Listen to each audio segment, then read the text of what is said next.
Gente, boa noite. Eu quero falar sobre como eu me apaixonei pela filosofia, né? Muita gente não gosta de filosofia, acha que não serve para nada, mas serve sim.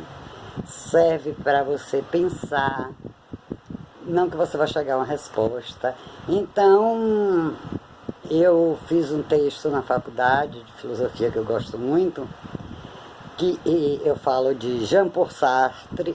Eu recomendo que vocês leiam Jean-Paul Sartre, Simone de Beauvoir, Albert Camus, Nietzsche, né? Eu recomendo porque é uma leitura boa, vocês vão gostar, eu tenho certeza.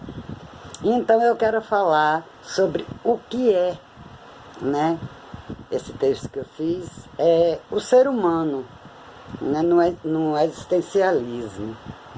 E eu acho que vocês vão gostar e também vão entender. Espero que vocês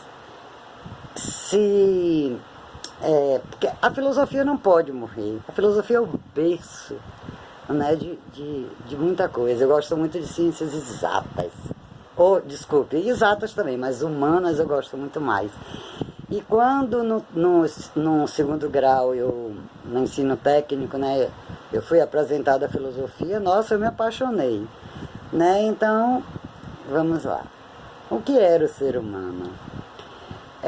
Quando temos que definir palavras, conceitos, às vezes não são tão simples como imaginamos. Por exemplo, o que é uma caneta? Substantivo feminino. Pequeno tubo que se adapta, um amparo e que serve para escrever ou desenhar. Essa definição do dicionário é do dicionário, né? Mas e se a caneta não é pequena? E se a caneta não é pequena e se eu uso a caneta para matar alguém e não para escrever ou desenhar? Daí você muda a definição e diz: instrumento que tem tinta ou líquido parecido. Então, uma injeção é caneta? Não. Uma caneta sem tinta é uma caneta?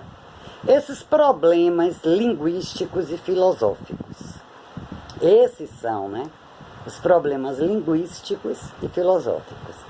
Mas voltando à primeira pergunta, o que é um ser humano, eu vou falar aqui sobre o ponto existencialista. O problema da caneta é um problema de semântica, substantivo feminino, né? Estudo das mudanças sofridas pela significação das palavras ao longo do tempo. Diferente do que eu vou falar agora, que é estritamente filosófico. A filosofia, conhecida como existencialismo, tem suas raízes no século XIX, mas a maioria dos seus textos apareceu no século XX. Existencialistas preferem responder essa pergunta com outra pergunta: o que significa existir como um ser humano?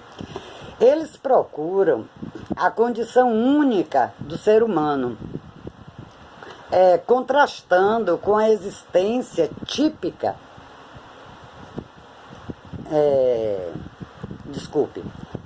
contrastando com a existência que caracteriza objetos não humanos, né? A visão existencialista típica é refletida no slogan: existência precede essência. Entender essa frase é a chave para entender existencialismo, especialmente no trabalho de Sartre, Jean-Paul Sartre. Nós precisamos, então, primeiro entender o que ele quer dizer com essa frase, lembrando que isso é um texto.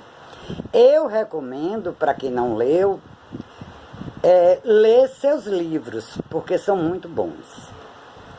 Entendeu? Então, eu recomendo. É uma visão da filosofia que a essência de algo é um conjunto de propriedades que fazem a coisa ser o que ela é. Objetos não podem perder essas propriedades sem se tornarem objetos diferentes ou tipos diferentes de objetos. A essência de uma árvore de cereja, por exemplo, consiste na sua estrutura firme, estrutura da raiz, construção genética e as flores que ela dá em certa época do ano. Se uma árvore de cerejas é cortada ou queimada, ela não é mais uma árvore de cerejas. Ela perdeu a sua essência como árvore de cerejas. É claro que nem todas as propriedades exibidas numa árvore de cerejas são essenciais. Sua cor, por exemplo, poderia ser diferente, mas ainda seria a mesma árvore. Sua essência não muda simplesmente porque ela está com outro tom ou uma mudança mínima na sua forma. Porém, a parte importante é que se nós conseguíssemos especificar todas as propriedades essenciais de uma árvore de cerejas, toda a sua essência, nós entenderíamos sua existência através da sua essência. Muitos filósofos dizem que nossa essência pode ser explicada de uma forma análoga de árvore de cerejas. Existencialistas discutem, porém, que nenhuma propriedade, essência, caracteriza o ser humano e, logo, natureza humana. Não pode ser compreendida. Essa visão é avançada em alguns trabalhos existencialistas, como Ortega, onde é dito que humanos não têm natureza, mas só história. Em outras palavras, seres humanos fazem suas vidas através da sua capacidade de controlar e moldar sua existência. Árvores e pedras não têm tal capacidade. E, em contraste, como Ortega paradoxalmente expressa, um humano é uma entidade, o qual o ser consiste no que já, mas no que não é ainda. Um ser que consiste em ainda não ser. O homem é um ente que se constrói. De acordo, dizer que a existência precede essência para humanos é dizer que qualquer propriedade que é importante nos definir é um produto da nossa própria escolha. Segundo Sartre, essa escolha é feita através da capacidade humana para liberdade absoluta, porque não existem determinadas propriedades fixadas. Sartre calcula que os humanos não simplesmente livres, mas o homem é a liberdade. Com essa frase, Sartre quer dizer que a realidade humana não pode realmente ser entendida exceto em termos de atos humanos e livre-arbítrio. Seria paradoxal, mas mesmo assim correto, dizer que para o Sartre a única propriedade essencial do humano é seu livre-arbítrio. Seres humanos não são, primeiramente, entidades presas, que depois, de uma maneira, encontram liberdade. O ser humano, Sartre diz que é ser livre. uma implicação importante, essa doutrina para todos os existencialistas, é que não há nenhuma lei moral, objetiva ou estándar estar acima, abaixo do padrão, que os seres humanos devem observar, exceto aqueles que ele próprio escolhe. Nós criamos nossa própria moral. Qualquer coisa nós nos tornamos. Então, por qualquer propriedade que nós possuímos, precisamos, porque eles são produtos da nossa natureza ou da escolha de outra pessoa. Nós somos, então, deixados sem desculpas pelo que nós somos. Resumindo, a resposta do Sartre para essa pergunta, o que era o ser humano, é que o ser humano é fazer suas características através de liberdade e assumir responsabilidade pelo que lhe é criado. Sartre também enfatiza a importância do ateísmo para a filosofia dos seres humanos.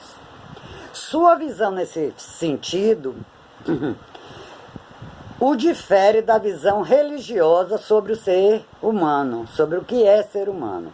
Sartre conecta que a visão religiosa da criação humana implica que Deus imagina a essência do homem como uma ideia na sua mente, antes da atual existência dos humanos. Uma razão pela qual Sartre discute contra teísmo é para mostrar que não pode haver nenhuma essência precedente sobre o ser humano. Pois não há um Deus para ter uma concepção antes dele, ser humano. Logo, Sartre posa um humanismo antiteísta como uma única filosofia ética viável. Como um amante de filosofia, eu espero, que nesse texto tenha ficado acessível a todos, mesmo os que não têm nenhum conhecimento anterior sobre Jean-Paul Sartre, ou Albert Camus, ou Simone de Beauvoir, etc. Muitos não gostam de filosofia, ou porque acham chato, tal, ou porque alguns escritores e tradutores brasileiros, portugueses, tendem a utilizar uma linguagem mais complexa do que é necessária. Escrevo a tradução da minha cabeça, com minha língua, que é quase coloquial. Essência precede existência, não precisa de palavras rebuscadas e arcaicas, como eu vejo em alguns sites que tentam esclarecer filosofia. Na maioria das vezes, me deixando mais confusa do que no começo. Sejamos, como diria Nietzsche, grande filósofo Friedrich Nietzsche, pensadores livres. Espero que tenham gostado, tenham uma boa noite, se protejam, tá bom, gente? Todos em casa, se puderem, Deus na casa de todos. Um beijo. Até a próxima. Tchau, tchau.